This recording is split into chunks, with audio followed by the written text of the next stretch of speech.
Mesdames et messieurs, bonjour, c'est Thératé qui commence, vous avez reconnu le générique et comme chaque samedi, nous vous proposons des invités. Et aujourd'hui, j'ai fouillé partout. C'est du côté de Lembe, face boulangerie du peuple, au niveau des caves Grand-Duché, que j'ai retrouvé nos invités d'aujourd'hui. Ils sont trois. Ils sont nés en Balmayo ou alors c'est juste une coïncidence comme ça là. Bonjour les rigolas de Mbalmayo. Bonjour. Haricot Bings. Le grand frère du doigt non glacé. À côté c'est Del Piso. Del Piso manga même. D'accord. Et là-bas c'est Babadi. Ouais, m'amène beaucoup. En dehors de Babadi, il y a un autre truc là. Oui, en dehors de Babadi, c'est Mister comme monsieur Mister. Ouais, Mister Babadi. Alors, rigola de Mbalmayo, ça veut dire que vous êtes de Mbalmayo? Vous êtes des natifs de Mbalmayo? Non, pas tout à fait. Moi, j'arrive à Mbalmayo pour des raisons scolaires en 2001. Donc tu as fait l'école? Oui, j'ai fait l'école. D'accord. En 2001? Oui. Et tu arrives là-bas et tu rencontres Del Piso manga. Ensuite, Babadi. la même année? Non. Moi en 2010. Lui en 2010 et Babadi Moi en en 2011. 2011. Alors, comment est-ce que vous créez le groupe Les Rigolas? Bon, le groupe les Rigolas de Mbalmayo sont créés en 2006. 2006. Ça veut dire que tu as commencé avec d'autres personnes? D'autres personnes. Oui. Il y avait Zourakaba Oui. et Atou Kassé du Cameroun. Oui. Et les deux, en 2008, ils font le concours de l'ENIET Oui. et ils s'en vont et me laissent. Tu restes seul? Je reste seul. Oui. Et, après 2010, 2011, Del Piso et Babadi. Mais les deux autres sont déjà devenus des enseignants. Oui. Et ils enseignent déjà, mariés officiellement. Voilà. Donc, c'est-à-dire que les gars, ils arrivent en Balmayo, ils trouvent que toi, tu es tout feu tout flamme. Oui. Lui, il arrive en Mbalmayo. Del Piso, lui, il était déjà en Mbalmayo. Oui. Il me suivait déjà. Il te suivait, mais ça lui disait rien. Non, ça lui disait, mais il avait peur. Oui. Il avait peur, il avait la frousse, il ne savait pas comment l'aborder. Et c'est par le canal d'un ami qui était présentateur à la radio communautaire de Mbalmayo qui me dit dans ma salle de classe, il y a un gars qui n'est pas très stable moralement et qui nous anime, qui nous cache, je veux que tu le reçoives. L'ami qui animait la radio, donne son nom quand même. Père à son âme, Lucas Ngola, qui animait la radio Femme FM de Mbalmayo, très grand, très jeune, dynamique, rempli de... Il s'en est allé.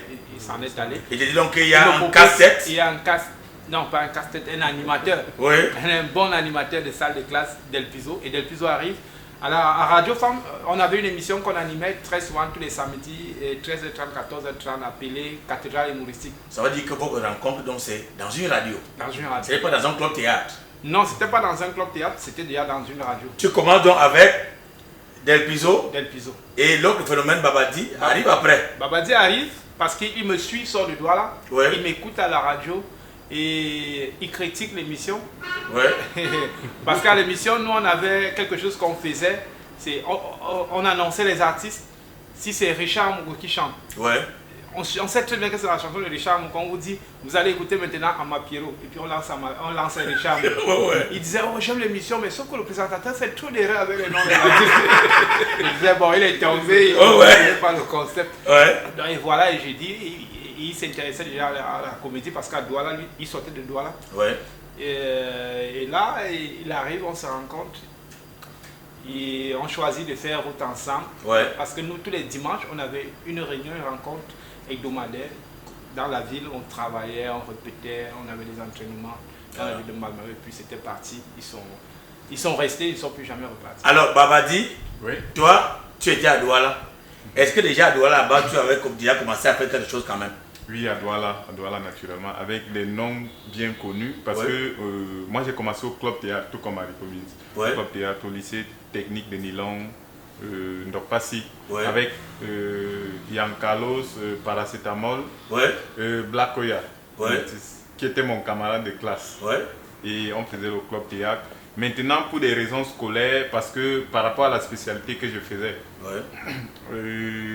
je rate le bac Et puis je me retrouve du côté de Mbalmayo parce que la spécialité était difficile. J'arrive à Mbalmayo, je ne connais personne là-bas. Je m'en vais en aventure à Mbalmayo. Ouais. Et puis tout ce que j'ai dans ma chambre, c'est mon petit poste récepteur. Ouais. J'écoute la radio Femme. C'est comme ça que j'écoute chaque samedi l'émission Le Show d'Iri. Ouais. J'écoute comment Haricot parle à la radio. Et puis je me dis, mais voilà quelqu'un qui a la même chose que moi. Ouais. Comment faire pour le rencontrer? Par le biais d'une amie qui ne savait pas que moi déjà je faisais aussi dans la comédie. Je dis, mais il y a le gars, quand il venait chez moi, il y a le gars, si quand j'écoute, elle me dit, ah c'est mon voisin, c'est le fou là, c'est mon voisin. Ouais. Et puis je lui dis, bon, est-ce que tu peux me permettre de rencontrer ce voisin, ton voisin. Elle ne savait pas ce que j'avais derrière la tête. Ouais. Elle me dit, et puis elle est partie, elle a parlé de moi à Haricot. Haricot lui a dit, ok, dis-lui de venir à la radio samedi. Ouais. C'est comme ça que je suis allé. Et puis, première rencontre à la radio, les gars avec qui je présentais l'émission n'étaient pas là ce jour. L'heure est passée, il me regarde, il dit que gars, je sors le doigt là, machin. Ouais. Je lui demande, explique-moi les rubriques de l'émission, si on peut faire, on va gérer une rubrique. C'est comme ça qu'on entre en studio, c'est comme si on se connaissait depuis. Ouais. Et jusqu'à aujourd'hui. Alors, les rigolades de Mbalmayo, c'est vous trois? Oui, c'est les trois leaders qui portent le groupe des Rigolas. Mais les Rigolas en eux-mêmes, c'est un label qui reçoit tous les jeunes de la ville de Mbalmayo et ceux qui viennent de partout au Cameroun. Parce qu'avant, nous étions de Mbalmayo, mais aujourd'hui, nous sommes ceux-là qui portons la culture camerounaise. Donc, tous ceux qui toquent à la porte, on leur donne la possibilité de pouvoir s'intégrer, de pouvoir venir partager la lumière et de pouvoir se prendre en charge personnellement parce qu'on n'a pas la possibilité de nous-mêmes déjà d'abord, de s'auto-produire et d'avoir plus de jeunes que ce trio. Et alors, vous faites la connaissance de Mwaminga comment? Mwaminga, déjà, c'est déjà une jeune. De l'or. Voilà, l'or, parce qu'à l'époque, c'était l'or. Ouais. C'est déjà une jeune de la ville de Mbalmayo qui a fait ses études à Mbalmayo. Ouais. Qui, après ses études, elle a commencé à servir dans les bars de Mbalmayo. Après, elle a joué au foot. Ouais. Et, ça n'a pas donné. Et à l'époque, elle jouait déjà dans un groupe de la ville de Mbalmayo appelé Les Inséparables. Ouais. Mais après, ça n'a pas donné. Elles sont séparées. Ils se sont séparés et puis elle se retrouvait à Yaoundé. Et elle a commencé à faire des vidéos TikTok. Ouais. Et c'est son manager qui m'appelle, Ségri Talem, qui m'appelle, qui me dit j'ai ma fille qui s'intéresse à la comédie, j'aimerais que tu lui donnes un coup de main. Ouais. Et moi je me suis déplacé, je suis arrivé chez elle en Galane, au domicile de sa mère. Ouais. C'est sa mère. La moto, la grand-mère, oui, avec ma grand-mère. Ah, d'accord. La grand-mère. Ouais. Et nous avons discuté, je lui ai dit, bon, il fallait qu'elle nous propose un concept. Ouais. Elle me proposait un concept avec lequel on devait travailler parce qu'il fallait déjà la mettre au travail. Et que nous, les rigolants, on avait besoin d'une fille capable de se disponibiliser, de trouver du temps. Ouais. Parce que on en a, mais on n'a vraiment pas celle-là qui a quelque chose. Oui, surtout quand les filles viennent dans cette histoire, c'est pour augmenter leur fonds de commerce, se faire graver à 100 000 au lieu de 2 000 comme à l'époque. Voilà. Mais faire carrière, ce n'est pas facile. Voilà, justement. Et là, elle est restée, mais elle n'a pas pu écrire un projet. Ouais. Et un jour, elle était de passage à Mbalmayo, elle nous a trouvé en plein tournage dans la ville de Mbalmayo. On tournait ce jour. Les plombiers aveugles. Les plombiers aveugles. Ouais. Un court-métrage sur les plombiers aveugles. Et elle est venue, elle nous a retrouvés, elle s'est assise, elle a attendu. À la fin du tournage, elle est rentrée avec nous que de rentrer à Yaoundé. Ouais. Elle a passé une nuit avec nous, elle a fait 2 nuits à attendre. Ouais. De là, c'était l'occasion d'échanger, de la présenter à la troupe et au réalisateur. Ouais. Et le lendemain matin, nous sommes sortis, on devait sortir pour aller au tournage. À la veille, on avait déjà travaillé sur des vidéos à développer.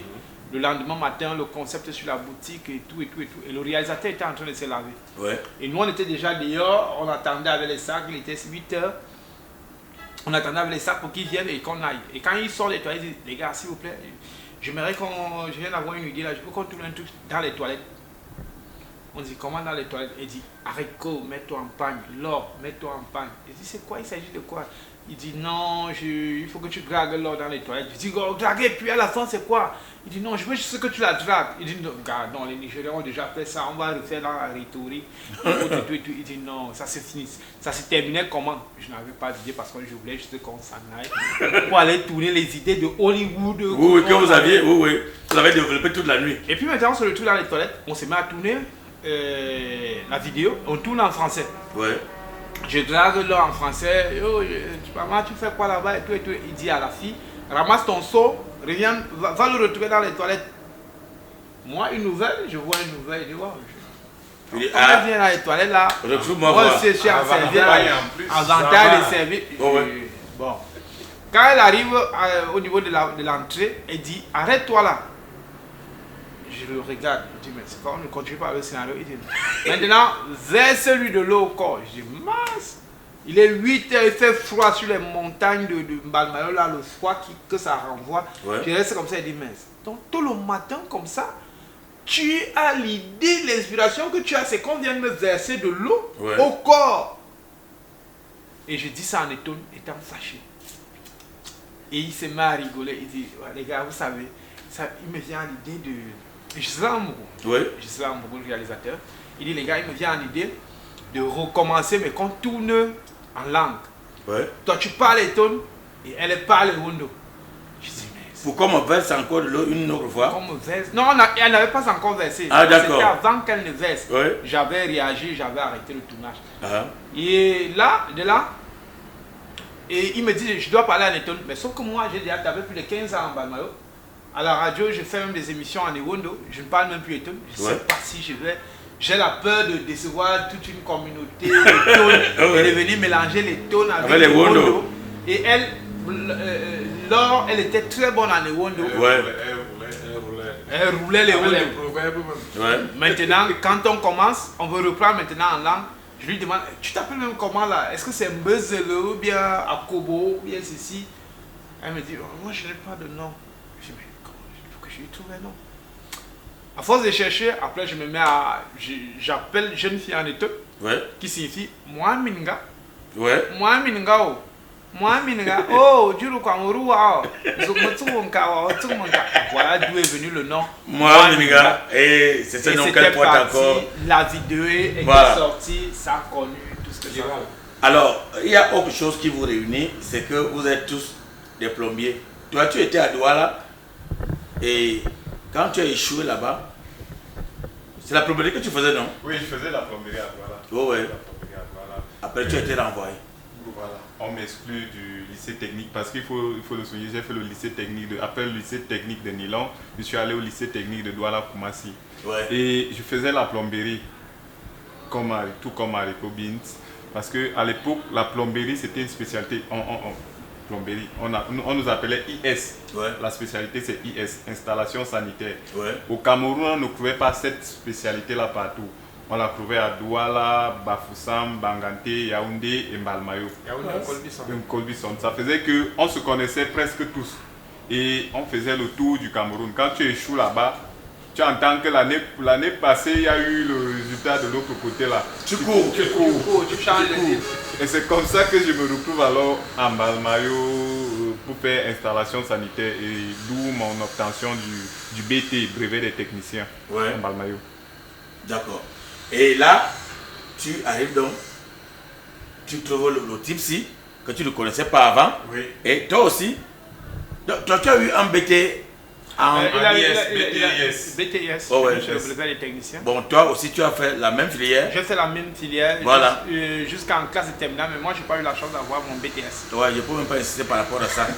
Et maintenant donc, alors, lorsque vous vous retrouvez comme ça fait un autre atout en dehors de la comédie. Il faut avouer que c'est derrière la plomberie que vous vivez avant de dire que les rigolades d'aujourd'hui. Les rigolades, oui, parce que dans la ville de Mbalmayo, quand on décide de rester en Mbalmayo, de prendre 10 ans pour apprendre la comédie en Mbalmayo, on ne vivait que de la plomberie. Ça faisait, il y avait un téléphone qui sonnait, quelqu'un qui vous appelait, qui dit, oh, il y a un tuyau qui est cassé, j'ai un chantier, j'ai une maison sur pied, je vais faire passer des tuyaux, je vais faire passer ma canalisation, je veux une pose d'appareil, un client qui vous appelait, que l'enfant a cassé le tuyau et quand tu arrivais, on se mettait à gronder. Et puis l'enfant, parce qu'en Mbalmayo, on avait la radio communautaire, on avait une chaîne de télévision qui existait dans un bouquet de cap qui faisait passer nos comédies. Et quand on arrivait là-bas, on était les petits stars de la ville Et puis l'enfant qui disait, oh, je t'ai vu à la télé hier. On disait à l'enfant, quand tu veux me voir ici, casse encore le tuyau. Et nous, on revenait dans les maisons. Alors, vous n'êtes pas des petits dépanneurs. C'est-à-dire que vous avez fait l'école, vous avez des diplômes derrière ça. Oui. Et alors, est-ce que depuis que vous êtes les rigolards, les gens vous ont encore contacté pour des petits travaux à la maison, pour des chantiers? Déjà, on était rigolant, on travaillait, on faisait la plomberie en Palmario. Bon, c'est peut-être aujourd'hui parce que notre agenda ne permet plus que nous soyons entre... Mais, pour le moment, nous sommes toujours disposés à faire la plomberie. Ça veut dire que si quelqu'un vous contacte maintenant qu'il a besoin de vous pour un chantier, vous posez les tuyaux, vous faites tout, vous lui remettez seulement les clés. Oui. Non, non, on n'est pas des techniciens clés en main. Parce que quand vous dites clés, parce qu'il y a d'autres techniciens là, c'est-à-dire ils prennent maçonnerie, charpente, carrelage, plomberie. Après il te dit je m'appelle technicien clé en main. Nous on attend quand on vient faire le test. Oui. Le test. Donc vous c'est la tuyauterie uniquement. Pour l'étanchéité.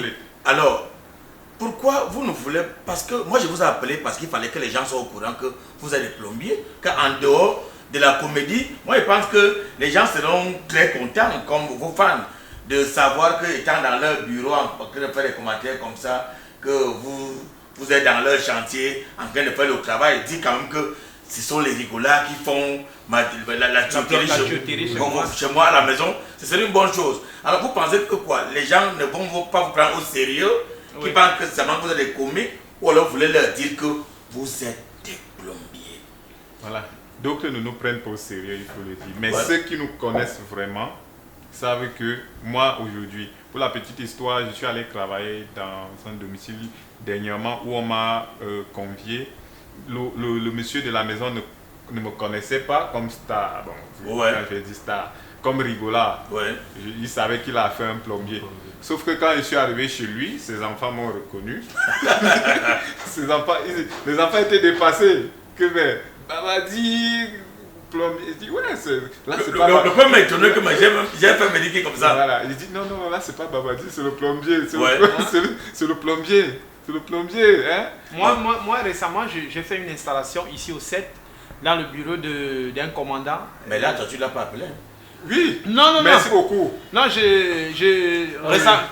d'habitude, je ne l'appelle pas. La personne que j'appelle, c'est mon manœuvre. Merci. Merci, tu m'as pas appelé le jour là. Alors tu allais faire un travail? Oui, il avait dans son bureau, on n'avait pas prévu des toilettes. Et il fallait faire une pause de WC, pause de lavabo et une douche, une colonne de douche. Et ça, je l'ai fait en une journée. Papa m'a dit, il a mangé. Non, papa. Non, quand tu travailles là-bas, c'est que tu es sûr que lorsque tu travailles pour un homme en tenue, il paye mal. Même pas qu'il paye mal, c'est que tu es sûr que tu parles en cellule. S'il y a de fuite d'eau, si la pause n'est pas bien faite, si la tuyauterie n'est pas solide, et que, donc... Del Piso, toi, tu n'as pas fait l'enseignement technique? Donc, toi, c'est la littérature. Moi, je suis généraliste, généraliste de la 6e à terminale. Donc, je suis celui qui rédige les devis. Et au chantier, je casse les murs. Ils se disent souvent que moi, j'ai fait les longs crayons et ce sont eux qui m'emploient. Ils s'amusent toujours à me critiquer comme ça. Et à chaque fois, je dis, je ne suis pas celui qu'on emploie. Je ne suis pas le manœuvre. D'où la dernière fois, quand nous avions travaillé ensemble, on a continué à se lancer que je ne suis pas le manœuvre, je ne suis pas le stagiaire. Alors, est-ce que vous pouvez confirmer aux Camerounais qui vous regardent actuellement que si on vous confie des travaux à la maison, si on vous confie un chantier entier, vous allez donner le résultat escompté? Oui, parce qu'aujourd'hui, le réel problème que nous avons dans les maisons, on disait la maison, c'est toujours la base. Lorsque vous avez une évacuation qui a été mal faite, vous avez une tuyauterie qui a été mal posée, par conséquent, vous avez monté toute une maison, vous avez mis les carreaux, et puis lorsqu'il faut faire le test à l'étanchéité, vous avez les fuites dans le mur. Vous appelez le plombier, non, il faut casser le mur, il faut faire aujourd'hui. Dieu merci, parce que la technologie a évolué. Nous, à notre époque, lorsqu'on faisait la plomberie, on utilisait l'ancienne tuyauterie. C'était le tuyau acier, le tuyau galva. Mais aujourd'hui, la chance, c'est qu'on a quand même le flexible. que les gars font passer cette tuyauterie blanche là qui fait passer, et puis avec les nourrices que nous avons dans les coffrets qui nous permet parfois de contrôler, d'avoir la centrale. Et comme le langage technique, avant c'était quoi? Il y a une seule vanne pour toute une maison. Pour toute une maison, vous avez une seule vanne. Vous avez un tuyau dur là, il faut le tarouder, il faut le fileter. Et vous avez le PVC qui peut éclater dans le mur. Maintenant, vous avez le petit tuyau qui vous fait passer l'eau chaude. Il y a même un autre, le PPR. Le PPR. Quand vous coulez comme ça, plus rien ne peut. Le camion peut monter sur ça, rien. Ça, c'est pour vous dire qu'on connaît. Voilà, donc.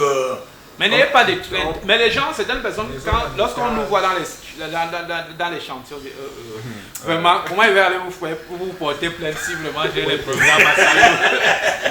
Kopo est témoin. Kopo, aujourd'hui, nous sommes arrivés lors d'un tournage chez lui. Il avait sa salle de bain, ces deux salles de bain qui ne fonctionnaient pas bien. Oui, son WC qui n'arrivait pas à évacuer. Il a douté au départ. Après, on lui dit, nous sommes les plombiers. Arrêtez vos blagues. Mais à la fin, il a été convaincu. Il a été convaincu. Alors, comme nous arrivons donc au terme de cet entretien, est-ce qu'on peut avoir vos contacts, n'est-ce pas, en ce qui concerne. Bon, je sais qu'il y a des gens qui vont vous appeler toujours pour aller faire des spectacles et tout. Mais il y en a aussi qui nous regardent maintenant, qui voudraient vous avoir, les rigolards, en train de faire de la tuyauterie chez eux. Est-ce qu'on peut avoir un contact? Voilà. Déjà, ce que je vais passer comme message, c'est que vous pouvez nous avoir, autre que les rigolards, mais comme plombier, faites-nous confiance. Vous ne serez pas déçus. Et pour nous avoir, vous devez nous appeler au 697 19 67 44. Si vous appelez, ça ne passe pas. Laissez un message sur WhatsApp. Et écrivez les plombiers. Pour être sûr que l'un d'entre eux ne va pas venir seul. Il va venir comme ça là. Mesdames et messieurs, nous sommes donc arrivés au terme de cet entretien de la terre. Nous avons eu le privilège de recevoir aujourd'hui le trio de choc, les rigolards de Mbalmario. Rendez-vous pris pour samedi prochain, si peut-être Dieu.